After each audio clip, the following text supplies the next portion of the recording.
My hands are shaking as I push open the door to my parents' Miami house, and the silence hits me like a wall. I called my 8-year-old daughter Emma 9 times. No answer. I called my parents. My brother? His wife? Nothing. Emma should be laughing, playing, making noise. Instead, the house is dark and empty. I walk down the hallway calling her name, my heart pounding so hard I can taste metal in my mouth, and then I see her. Emma is curled up on the couch, still in her school uniform from 2 days ago, surrounded by empty cereal boxes and juice pouches, her hair unbrushed, her face streaked with dried tears. She is alone. Completely alone. The TV is playing cartoons on repeat, and she has been taking care of herself for days. Through the window, I can see Instagram stories loading on my phone. My parents, my brother Marcus, his wife. They're perfect kids, all of them on a yacht I paid for, champagne glasses raised, smiling like they do not have a care in the world. Emma sees me and bursts into tears. "Mommy, you came. I thought everyone forgot about me." I have exactly 10 seconds before I break down, and in those 10 seconds, I decide their fate. You won't believe what I did next. Before we continue, please subscribe to the channel and let me know where you are listening from in the comments. My name is Lauren Hayes, and I am 29 years old. I am a tech entrepreneur, co-founder and CTO of a software company worth $38 million. I am also a single mother. Emma's father left when she was a baby and never looked back. I built my company from nothing over 7 years while raising her alone. But here is the thing. My family has no idea about my success. They think I am struggling, barely making it, working some low-level tech job. They see me as the failure of the family while my older brother Marcus is the golden child with his corporate finance job and perfect wife Ashley. 3 years ago, I made an arrangement with my family. I travel constantly for work, investor meetings, conferences, client pitches all over the country. I could not give Emma the stability she needed. So my parents and Marcus offered to let Emma live with them in Miami during the school year. I would visit every other weekend and Emma would spend holidays with me. They promised she would be loved and cared for like their own. I believed them. I trusted them. And because I felt guilty for working so much, I started sending money. A lot of money. Through an LLC they think is some kind of inheritance fund. $15,000 every month. I pay the mortgage on their $2.3 million house. I cover private school tuition for all the kids. I bought their cars. I funded their vacations. Everything they have, I paid for. And they have no idea it is me. But Emma was not being loved. She was being pushed aside. My brothers, twins, Brandon and Madison, got everything. New clothes, new toys, constant attention. Emma got hand-me-downs and silence. She has the smallest room in the back of the house while her cousins have themed bedrooms. She eats dinner alone in the kitchen while they have family meals in the dining room. I called her every night and she always said she was fine because she did not want to worry me. I asked my parents if she was happy and they always said yes. I was so blind, so guilty about working that I never saw the truth. 4 weeks ago, Marcus called asking for $42,000 for a yacht rental. He said it was for all the kids, that Emma needed cheering up. I sent the money because he said it was for my daughter. Then 3 days into their trip, Emma's school emailed me. She had been absent for 3 consecutive days with no explanation. I tried calling everyone. No answer. I checked Instagram and saw them all on the yacht, every single one of them except Emma. I asked where she was and my sister-in-law Ashley texted back, saying Emma was fine at home, that she is 8, not a baby, that they needed a break from raising my kid. They left her alone. For days. While they partied on a yacht I paid for. I booked the first flight to Miami. When I walked into that house and found Emma on the couch, still in her school uniform, dirty and scared and alone, something inside me shattered and hardened at the same time. She told me everything. How they told her she could not come because she would ruin the trip. How she went to school alone for 2 days before she got too scared. How she called my mother and was told to stop bothering them. My 8-year-old daughter had been feeding herself cereal and sleeping in her dirty clothes because they abandoned her. I held Emma while she cried and I made a decision. I pulled out my phone and made 3 calls. To my business partner, stop all family funding immediately. To my lawyer, I need emergency custody documentation. To my accountant, get me records of every dollar I have given them for 3 years. Then I started packing Emma's things. Every single item she owned fit into 6 boxes. 6 boxes after 3 years of living there. Meanwhile, her cousins had rooms overflowing with things I bought. That night, Marcus texted me a photo from the yacht with a message asking if I could send another $6,000 to extend their vacation. My daughter was traumatized and he wanted more money to keep partying. I typed one word back. No. Then I canceled every automatic payment. The mortgage, the car payments, the credit cards, everything. I blocked all their numbers and booked flights back to San Francisco. Emma is never going back there.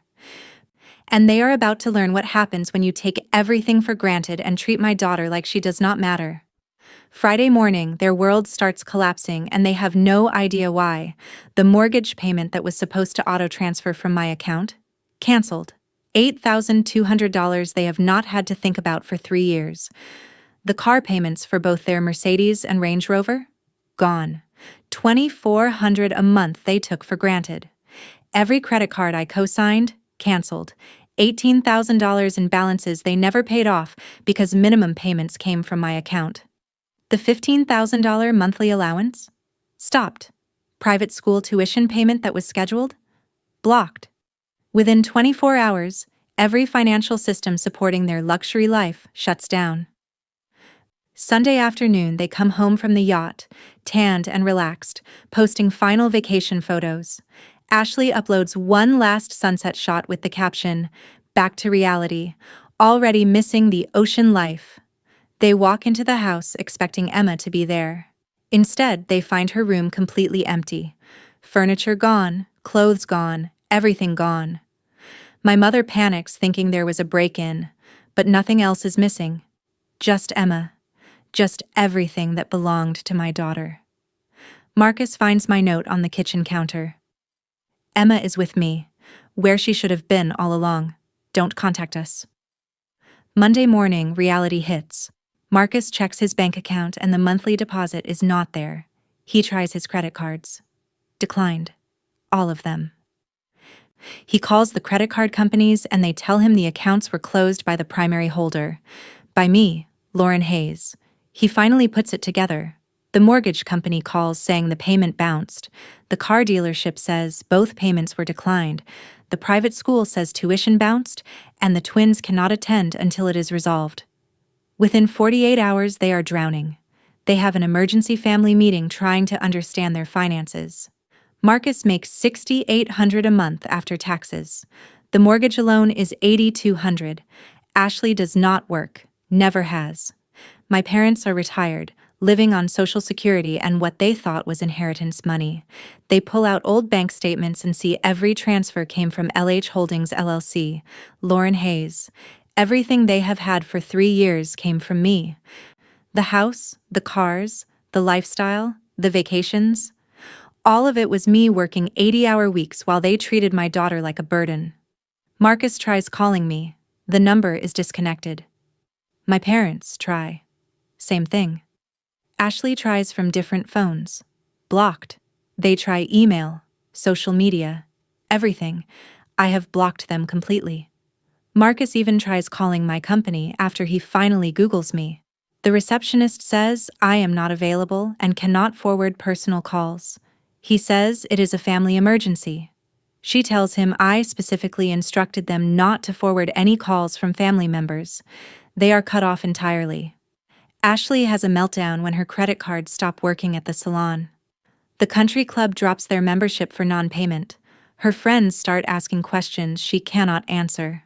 Marcus confronts my parents, demanding to know how they did not realize I had money. He Googles my company properly for the first time and finds articles about our funding rounds. Our valuation, $38 million. Photos of me at tech conferences identified as co-founder and CTO. He is horrified. We have been treating her like a failure, and she is worth tens of millions. My father tries to defend it. She never told us. She let us think she was struggling. Marcus finally gets it. Because we never asked. We never cared.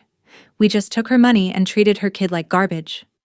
The twins ask why they cannot go to school, why their phones are shut off. Brandon asks where Emma is. Ashley snaps that Emma is gone, her mom took her. Madison asks if they did something wrong. Marcus says yes, quietly. They all did. The twins start realizing their comfortable life is over, and they do not even understand why. Meanwhile, in San Francisco, Emma is settling into her new life with me. Her own room, bright and decorated exactly how she wants, full of art supplies. She looks around and asks if it is all really hers, just hers. When I say yes, she asks if she has to share with anyone. The question breaks my heart. She starts therapy to process years of being pushed aside and overlooked. Her therapist tells me Emma has trauma from feeling unwanted, and it will take time to heal. I cry after that session, furious at myself for not seeing it sooner. 3 weeks later, my family receives a certified letter from my attorney. Legal notice that Emma lives with me permanently now. They have visitation rights but must apply formally. Cannot contact Emma directly. All communication goes through my lawyer. The letter includes an accounting of every dollar I paid over 3 years, $547,000. Mortgage, cars, school, living expenses, vacations. The final line mentions I am exploring legal options regarding repayment and potential neglect charges. The threat is clear. 2 months later, the foreclosure notice arrives. 90 days to pay or vacate. They cannot afford it. Their debt is $67,000 and climbing. My parents have no savings. They are going to lose everything. And 4 months after I took Emma, they hire a cheap lawyer and file for grandparents' rights, claiming I am keeping Emma from family maliciously. The hearing is in 6 weeks. When I get the papers, I call my attorney. They want a court battle? Let's give them one. I have bank records, school documentation, and Emma's therapy notes. If they want war, they will lose everything. The gloves are off. My legal team prepares for war. We subpoena Emma's school records and the truth comes pouring out. Teacher notes saying Emma frequently came to school hungry and in dirty clothes. Counselor documentation stating Emma felt overlooked at home. Multiple calls to me when Emma lived with them expressing concerns. My responses are all documented. I always addressed issues immediately, sent money for whatever Emma needed. Their responses? They never returned a single call from the school.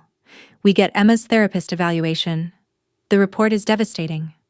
Emma displays symptoms consistent with emotional neglect. She describes feeling like a burden, being excluded from activities, receiving less than her cousins. The therapist recommends limited supervised contact, stating Emma needs stability and consistent affirmation that she is valued. The financial forensics are worse. My accountant breaks down the $547,000. Only 22% was actually spent on Emma. $180,000 went to the twins' private school, sports, and clothes. Emma got $45,000 total. $322,000 went to my family's lifestyle, vacations, and cars. I funded their luxury while my child received scraps. The depositions destroy them. Marcus admits he thought the money was a trust fund, but never asked whose. Admits he was not involved in Emma's care because he had his own kids to focus on. Ashley admits she found Emma difficult and needy. Admits the twins got preferential treatment. When asked why Emma did not go on the yacht, she says Emma was being difficult that morning and they did not want her to ruin the trip. My mother cannot explain why Emma's room was the smallest while the twins had massive themed bedrooms.